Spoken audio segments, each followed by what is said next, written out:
Ogun State is worried about the ripple effect of the congresses conducted by the All Progressive Congress, APC.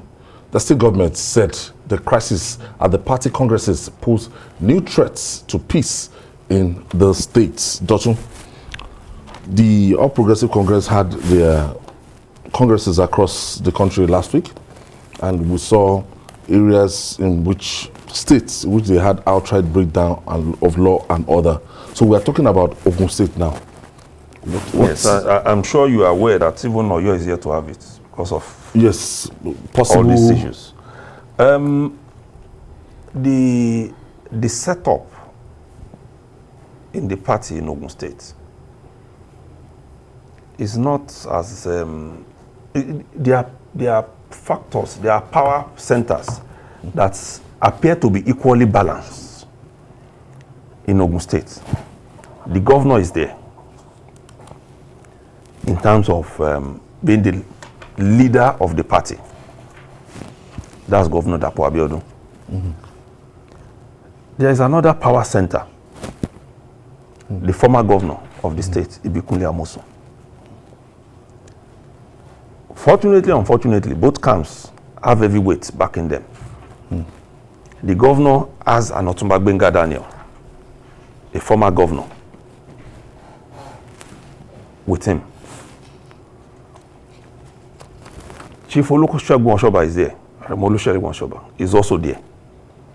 So when you look at the situation in Ogun, it appears to be something that is going to be very difficult to tackle, to resolve, because both sides are looking at issues that go beyond these primaries. Just like in every other state, they know that whatever happens with these congresses will affect the outcome in 2023 at the general election. So everybody wants to battle at this level to produce candidates to occupy all the elective offices from the ward to the national level.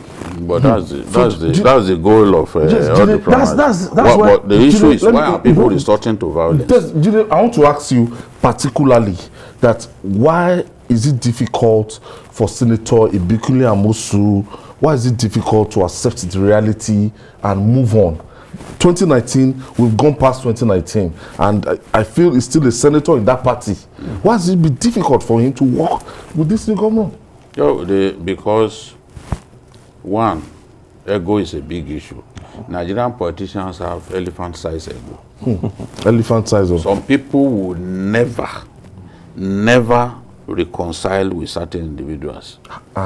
They will pretend like all is well, but when it comes to elections, they will never work together, whether they are in the same party. We've even seen people left a party because another person came into that party. Yes. We've seen it in Kano, we've seen it in Sokoto. Kwara.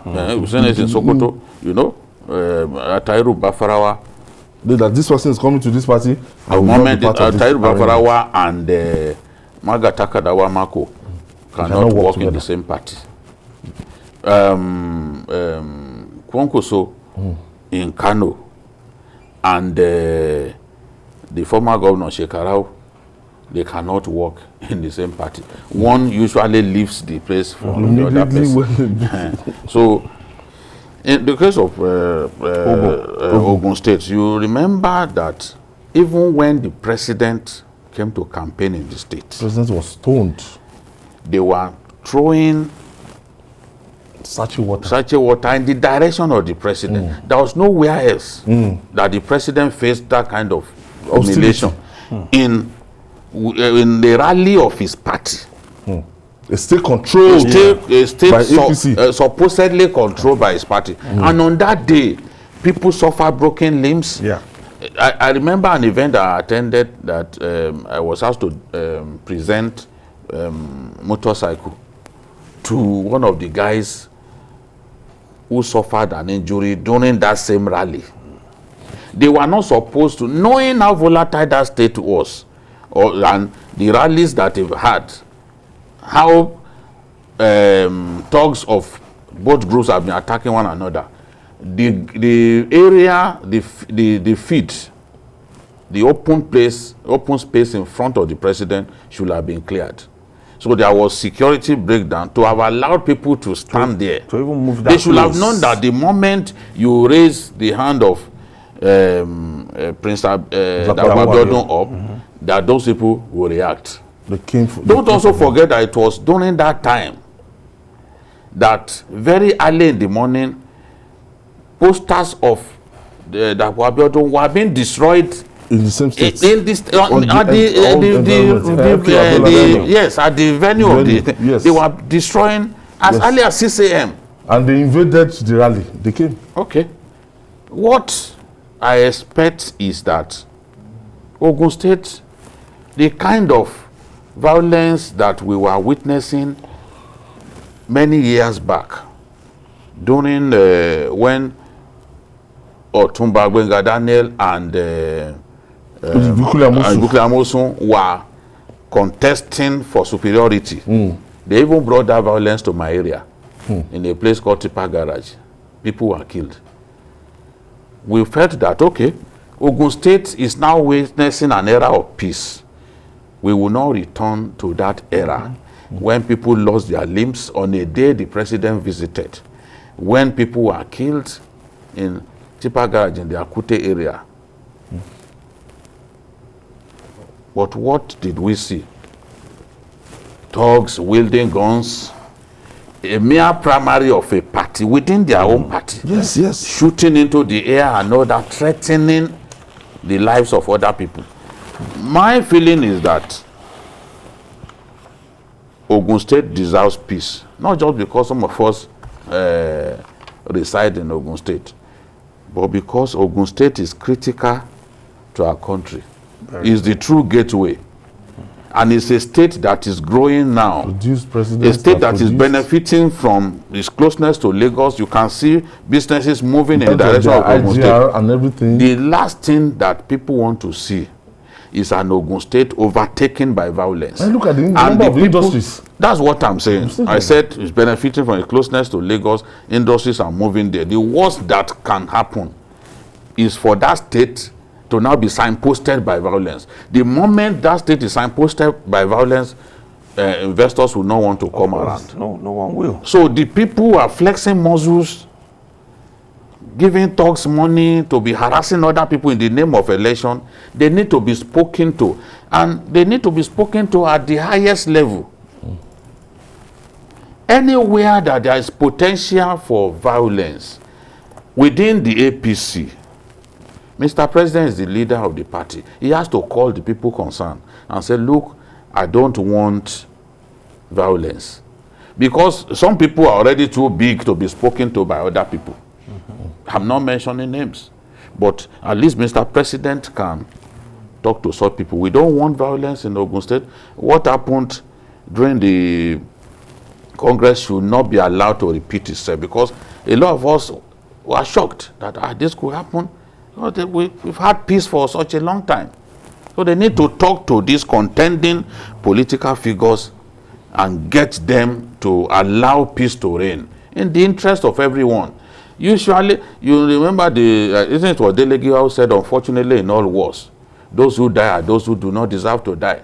The politicians who trigger violence at every turn, they hardly die as a result of this violence. Their children hardly die. They are not in the country. So they should just let peace reign.